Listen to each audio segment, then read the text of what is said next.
He actually thinks I'm objecting to something he put on his show about me. I have no idea what you put on your show about me. I couldn't care less, sir. I was mocking you for trying to lecture journalists on how to do journalism based on your own failure to speak truth to power. That's what you failed. You only did it when you knew your candidate was going to cost you up and down. Megyn Kelly just attacked Robert De Niro and George Clooney in full force. Yes, you read correctly. It's like the ultimate celebrity smackdown that no one anticipated, and I promise you it's more entertaining than a soap opera on espresso.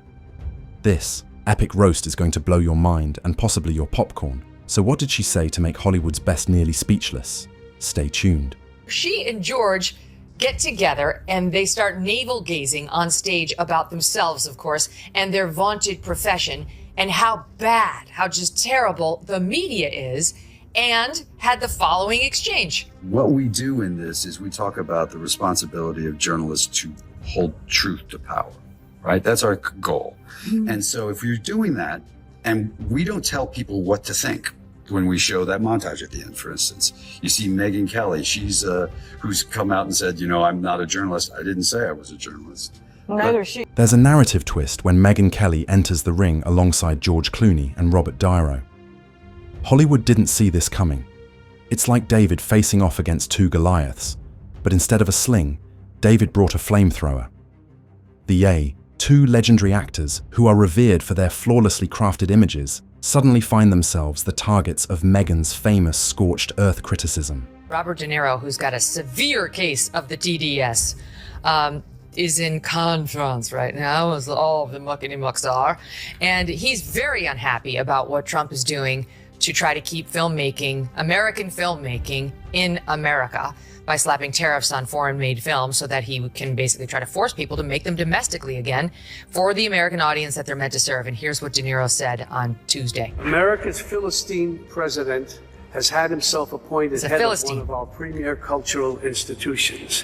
Let's begin with George Clooney, the man who has been Hollywood's epitome of charm, humanitarianism, and that effortless, I just saved the world before breakfast attitude.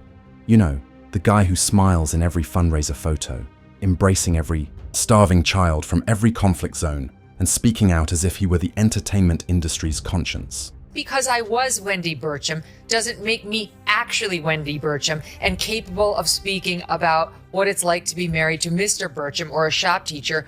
But George Clooney is now starring on Broadway in Good Night and Good Luck. I guess at the end of this show, he turns around and looks at the audience and offers a lecture on how journalism is imploding, and this is why, I gather, he was profiled on 60 Minutes last. Megyn Kelly, on the other hand, is not buying any of that. She sees right through the Clooney brand, the meticulously crafted public relations machine that has persuaded millions that George is essentially a saint wrapped in our money. The worst part is that, as Clooney travels the world preaching about social justice and climate change, he is also leaving behind a massive carbon footprint that could circle the Earth multiple times. Naturally, private jets inspect luxurious ships. You guys know Phil Wegman, he's a buddy of mine, wonderful White House correspondent for Real Clear Politics. He's a serious journalist, right? And he quote tweets the press release and he says, one of the speakers will be Robert De Niro. My hand to God, my first thought was, good for Phil, this is funny. This is a good, funny joke. It's nice to see Phil let his hair down. And then I was like, wait a minute, Phil wouldn't make this joke in this situation. And I still couldn't believe it was real. I am absolutely flummoxed. That is the dumbest move that I've ever seen a presidential campaign make in my entire life. While encouraging the rest of us to recycle our soda cans, a well-known celebrity globetrotter is living the good life. Megyn's interpretation of Clooney's humanitarian endeavors frequently appears to be a high-end advertisement for George Clooney's good guy persona. Creating headlines is more important than really doing anything.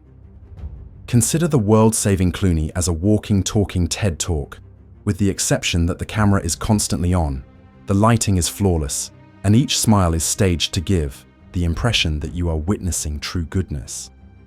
Warning, spoilers. Sometimes it's just well-planned optics. Then there's the odd case of Clooney's Hollywood endeavors. He's produced movies and television shows that frequently contain a lot of social media messaging, which is admirable. But Megyn notes that many of these projects are so carefully curated and play it safe that they hardly touch the surface of the issues they claim to highlight. It's the cinematic equivalent of dipping a toe in the water rather than diving in. The megaphone is loud, but the real action is happening. Megyn isn't afraid to draw attention to the discrepancy between Clooney's private life and his public persona, because if you're going to discuss inequality and justice, perhaps don't be flying in private jets to the very galas that fund the excesses you claim to condemn hypocritically. Yes, it is present, and Megyn is seated in the front row. I see you went to Darfur, that's great. What about our guys? Because I never saw you at a Tunnel to Towers fundraiser, at a gathering for our Navy SEALs, and I've been to many of them. I never saw you at any of the public appearances that I've attended where our injured soldiers are just back from war, seeking a helping hand. I guess you never saw the interviews I've done of the Medal of Honors winners. They weren't very interesting to you, like Dakota Meyer. You didn't want to hear his story. Turning now to Robert De Niro, the seasoned veteran of Hollywood's tough guy brigade, who has always been politically outspoken, De Niro has made a living by portraying tough characters who don't take crap from anyone off screen. He has used his tough guy persona to make his political views loud and clear, frequently storming social media and events with the fervor of a man who has just realized that he is not susceptible to the mute button. Megyn's criticism, De Niro's political bluster, has turned into the entertainment equivalent of shouting the same outrage repeatedly without contributing anything new to the conversation. It's the celebrity equivalent of yelling at the weather, only the weather won't care because you're upset about it. De Niro's vehement denunciations have become less impactful and now resemble cranky celebrity outbursts rather than significant activism. She also points out that although De Niro has a loud mouth, his actions are frequently quiet. His portfolio of business endeavors and projects doesn't always match the moral image he likes to project. So while he's busy telling the world how things should be, his own backyard isn't exactly spotless. It's the traditional do as I say, don't do as I do routine garnished with eye rolls and heavy sighs. Hypocrisy is alive and well amongst these sanctimonious leftists. From Kimmel to De Niro to Stephanopoulos, they want you to believe they're better than you, more virtuous, more decent. But we all know the truth. They lie. They sin. They do the very things they accuse you of and the things they say they would never do. Evil things, like try to destroy people based on feigned outrage from which they spare their own side, or playing politics with a... Megyn also attacks De Niro's penchant for following every political fad that comes up. This is more about keeping him in the public eye, regardless of the cause, than it is about having a consistent ideology. This is where it gets interesting. The man who used to be the stereotypical tough guy now comes across as a celebrity activist who is unsure of which soapbox to stand on next. Add in a few inappropriate tweets and angry interviews, and you have a recipe for entertainment that is more draining than motivating. De Niro and Clooney have not directly addressed Megyn's takedown. No public clapbacks, no epic Twitter feud, just stillness. And that silence speaks volumes. Megyn is exposing the frailties behind the glossy exteriors of two Hollywood icons, not merely condemning them. Their lack of engagement could indicate a variety of factors. Perhaps they're too preoccupied with preparing for their next public appearances, or perhaps they're discreetly reviewing their brand strategy in private. Megyn's true strength lies in pointing out the contradictions and things that aren't being said. Celebrity theatrics and performative activism. Being surrounded by a crew whose sole responsibility is to make you look good makes it easy to seem beautiful. But Megyn isn't fascinated by the glamour. Instead, she's bringing attention to the uncomfortable realities that are sometimes hidden beneath Hollywood's red carpet. What about the garbage outside today? Robert De Niro, officially sent by the Biden campaign, makes himself look like an idiot and reminds us why Trump is so popular. It's so stupid. It was colossally stupid. If you're going to send somebody to go speak outside of the Trump trial, make it someone who's universally beloved, like a Michelle Obama. You know, she's not universally loved. She's not loved on the right. But I'm saying, like, at least within the left and the center left, and maybe even some center righties. Robert De Niro has gone so hard partisan over the past 8 years. He is like example number 1 of Trump derangement syndrome. The hidden defects that lie beneath George Clooney and Robert De Niro's glittering exterior. Finding a crack in the Hollywood Walk of Fame is similar to that, but the crack is a chasm, and the walk itself may be a little more skewed than everyone acknowledges. These two titans of Hollywood have been gliding through their careers with a polished charisma that makes you forget that the backstage is full of awkward props, mishaps, and the occasional ethical faceplant. For example, everyone loves to imagine Clooney as Mr. Humanitarian Extraordinaire, the man who not only rescues puppies, but apparently the entire world. However, if you look closer, you'll see that his career is filled with roles that make you wonder, wait, did he really sign off on this? Some political correctness-clad projects manage to avoid the very problems they claim to address. Clooney's past includes a few dubious decisions that shout, safe paycheck, rather than bold statement. And let's not even discuss the instances in which his vocal opinions somehow managed to stay out of the more awkward realities of Hollywood's own elite bubble. It would be like shouting about climate change from rooftops while lounging in a penthouse overlooking all that energy waste. I'm moving to Canada if he wins, and he's never going to leave the White House if he wins. We're going to have Trump forevermore. I mean, hello, I hate to break it to you because I realize you're advanced age too, Robert, but people die. So he will leave. One way or the other, he's going to go. And in the not too distant future, even if Trump says he shouldn't have to. But in any event, he didn't do that the last time, Paul. Can you really picture a scenario in which Trump is more determined to hold on to power than he was at the last time in 2020, going into 2021? And what did he do ultimately? He left. He did leave. He did it under protest. He was a baby about it. He pouted and then some, but he left. Niro comes next.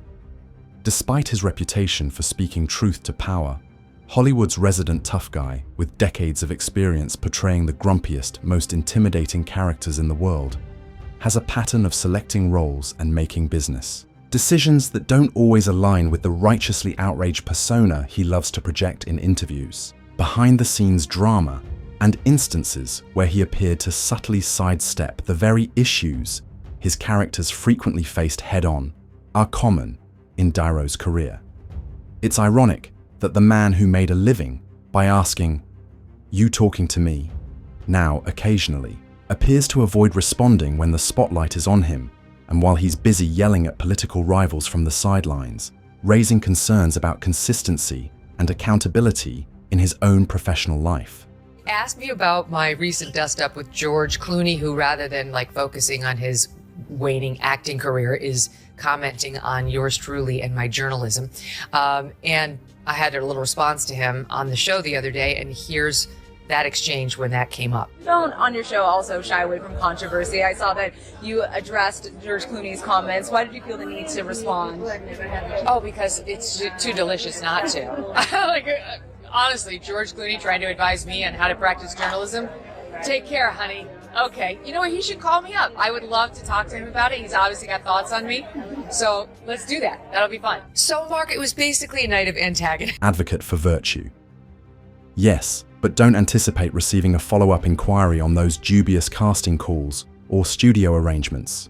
The stakes include endless business deals, magazine covers, and red carpet appearances in this age-old game of do as I say, don't as I do.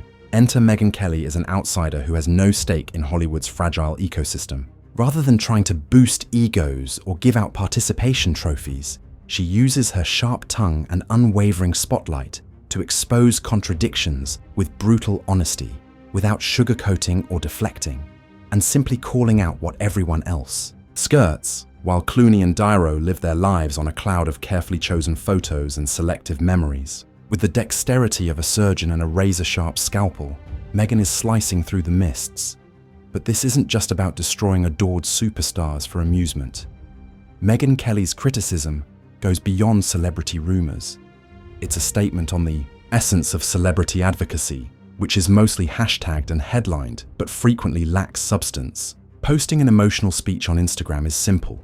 Participate in a well-known fundraiser or use political lingo on late-night television, but genuine influence that requires accountability, consistency, and deeds that match words even when the cameras aren't rolling.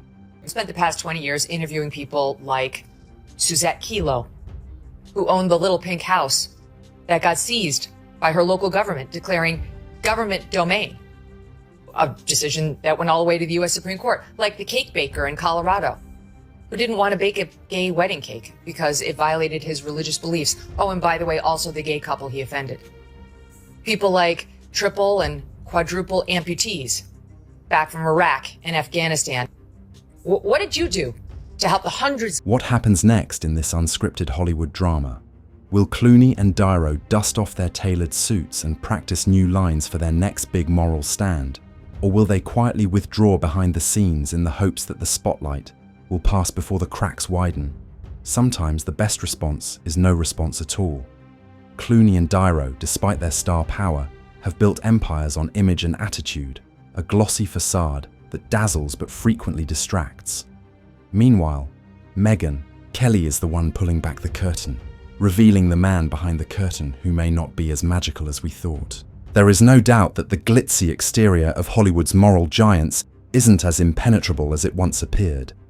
And with Megyn Kelly's criticisms echoing loud and clear, the stage is set for more celebrity reality checks because the messy, complex, and imperfect real stories are what really shine when the lights go out and the cameras stop rolling.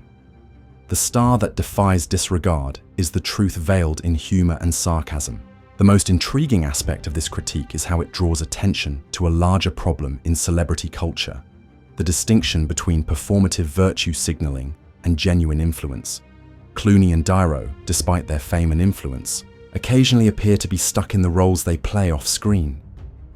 They advocate for causes, but avoid uncomfortable realities about their own choices and lifestyles. And they preach accountability, but avoid scrutiny.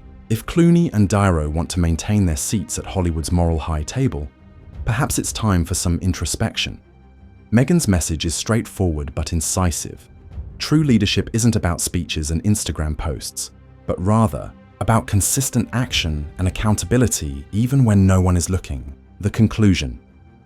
The next time you see a glossy picture of Clooney holding a child or Niro screaming at a camera, remember that there's more going on behind the scenes and that sometimes it takes someone who isn't afraid to criticize others to remind us all that not everything that glitters is gold. What will happen next? Will Clooney and Niro quietly change their PR tactics? Megyn Kelly's takedown is more than just celebrity rumors. Will they continue to project a polished image, or will they eventually admit that their facades are flawed? Megyn's criticism lingers in the air like a masterfully delivered microphone drop, and the quiet is deafening. Megyn Kelly made the biggest stars appear a little less invincible by highlighting their imperfections. It's adult reality TV that's deliciously brutal and goes beyond simple entertainment. Keep checking back since no one is around when Megyn is attacking.